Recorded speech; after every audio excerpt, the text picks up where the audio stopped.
Que faire pour endiguer les accidents mortels de la route? Au-delà des émotions, des incantations profanes et religieuses, des mythes et légendes sacro-saints légitimés dans beaucoup de groupes communautaires dans notre pays, quelles attitudes responsables adopter face aux accidents mortels et causés par l'homo sénégalensis, et tout cela dans une douce et silencieuse complicité nationale. M. Abdou Sané, ancien député et coordonnateur provisoire PASTEF commune Ziguinchor, de rappeler que c'est pourtant bien notre constitution qui dit de manière très claire que la vie humaine est sacrée. Pourtant, rappelle-t-il fort justement combien de tragédies nous avons traversées dans une banalisation déroutante. Pour preuve, note-t-il, celle du bateau Le Joola, les catastrophes de la route, dont celle de Nibi, les chavirements de pirogues de jeunes immigrés en haute mer, les incendies obscurs des concessions aux origines douteuses, les rapts d'enfants, les bousculades mortelles à l'entrée et ou à la sortie des stades. Que dire? Que d'émotions alors? Que de vertige à l'instant? Que de paroles émouvantes? Que de résolutions musclées, enrobées de promesses pour lutter contre l'impunité? Au final, rien.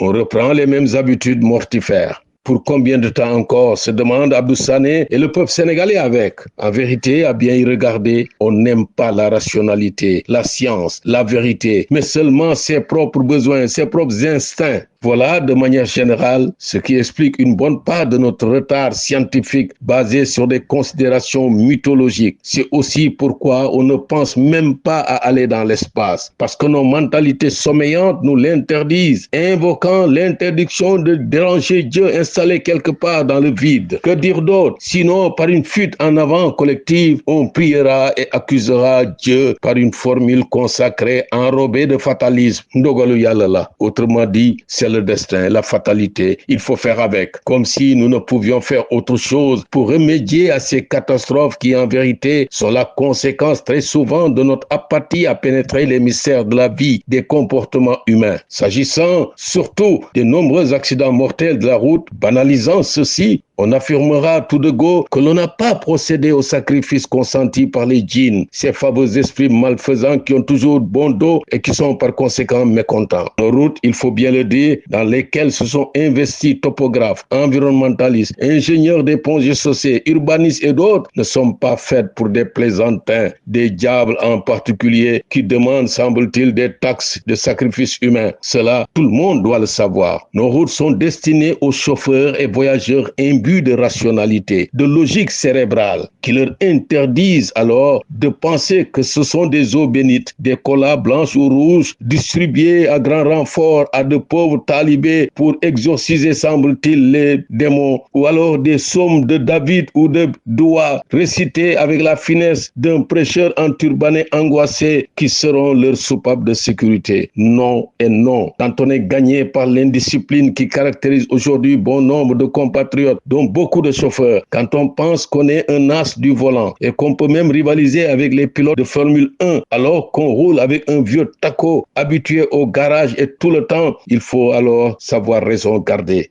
Nos braves services de sécurité et de surveillance des routes se doivent de se montrer très vigilants. M. Abdou Sané a alors raison de souligner qu'au-delà des émotions, il faut tirer toutes les conséquences de droit au nom de la bonne gouvernance. Le peuple sénégalais le dit à haute et intelligible voix. Il y va en effet de l'avenir de notre pays.